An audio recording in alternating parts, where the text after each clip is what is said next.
All right, welcome back for the third segment of One Man's Faith tonight. Again, my name is Neal Owen, and we're looking at Exodus 20 through 30 or so right now, really, in relation to Hebrews 8. Because God said He gave the pattern. How did He put that? See that you make all things according to the pattern which was shown you on the mountain.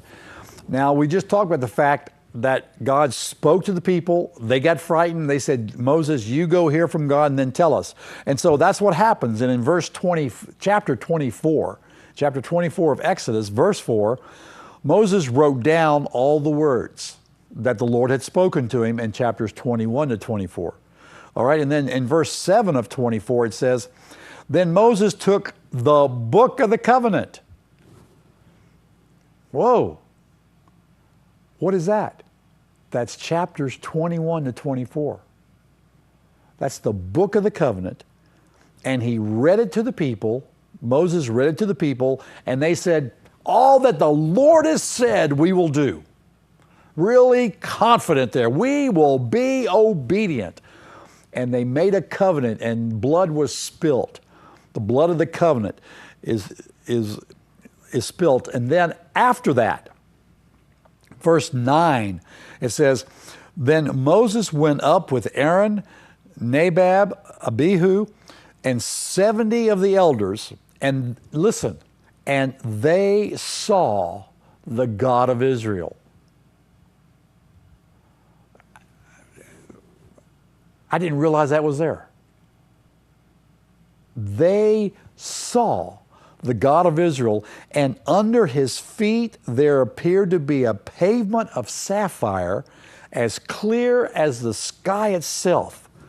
Yet he did not stretch out his hand against the nobles of the sons of Israel. God wanted them to see that. And we see a little bit of that in that sapphire, that green color in Revelation. All right? They saw. And it says, and they saw God, and they ate and drank. What did they eat and drink? Were they making a pact with God? Is this a covenant meal? Very possibly. And verse 12 says, now the Lord said to Moses, come up to me on the mountain and remain here, and I will give you the stone tablets with the law and the commandments which I have written for their instruction. All right? Moses didn't take stone up on the mountain, and Moses didn't write out or chisel out the Ten Commandments. God did. I don't know if you realize that, but that's what's saying here. And so it says in verse 13 that Moses arose with Joshua, and Moses went up to the mountain, and to the elders he said, you wait here for us. Behold, Aaron and Hur are with you. Whoever has a legal matter, let him approach them. And then in verse 16 it says, the glory of the Lord rested on the mountain, and the mountain was covered for 6 days. And on the 7th day he called to Moses from the midst of the cloud, and to the eyes of the sons of Israel the appearance of the glory of the Lord was like a consuming fire on the mountaintop. Moses entered the midst of the cloud as he went up on the mountain, and Moses was on the mountain 40 days and 40 nights. 40 days and 40 nights. Well, if God has already given him the ordinances and the laws, and he wrote them down, and they've already read it to the people, and the people have said they were going to do it, then what took 40 days and 40 nights? Well, look at chapter 25. It says, and the Lord spoke to Moses, saying, tell the sons of Israel to raise a contribution for me. From every man whose heart moves him, you shall raise my contribution. This is the contribution which you shall raise: gold, silver, bronze, purple, blue, scarlet material, fine linen, goat hair, ram skins, all these things. And let them construct, verse 8, let them construct a sanctuary for me, that I may dwell or tabernacle with them, according to all that I'm going to show you as the pattern of the tabernacle and the pattern of all its furniture.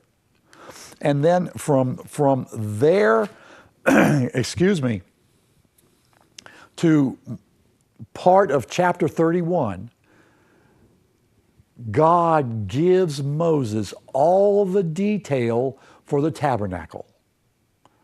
That's what he went up on the mountain for.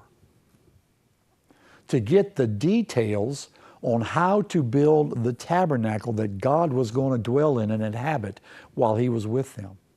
He didn't go up on the mountain to get the 10 Commandments. He actually went up on the mountain to get all that. And obviously, it must have taken some time for God to show him and tell him all these things. You know, maybe Moses went actually with God into heaven and saw it. You know, we don't know. That's just a speculation, but, that way, excuse me, Moses could see it and know exactly what it was he was building. God could have probably downloaded pictures or maybe even brought up, little mini movies of what's going on. We don't know. But it says this in, excuse me, chapter 31. It says, and when he, because here's what I believe. God knew it was flawed, but we didn't. Now you may say, well, Neal, what's that got to do with the price of eggs in Texas? Well, let me compare it to something. I don't know if you remember, but back in Genesis chapter 2, if you want to go back there and look at Genesis chapter 2, back in the beginning when he made everything, in chapter 2, verse 15, it says, and the Lord God took the man and put him in the Garden of Eden to cultivate it and to keep it. So, all right. So God had made Adam from the dust of the ground, breathed life into him, and he put him in the garden to cultivate it and keep this garden. And the Lord God commanded the man, saying, from any tree in the garden you may eat freely, but from the tree of the knowledge of good and evil you shall not eat. All right, this is where he gives Adam the command. For in the day that you eat of it, you shall surely die. The words here are interesting because it actually says, for in the day that you eat of it, you shall die. Okay? He wasn't talking death as physical death. He was talking the fact that your spirit's going to die. And when that happens, you won't have communion with me. So he was giving him a warning. He said, you can eat of any tree. In other words, he was saying, there's a tree of life.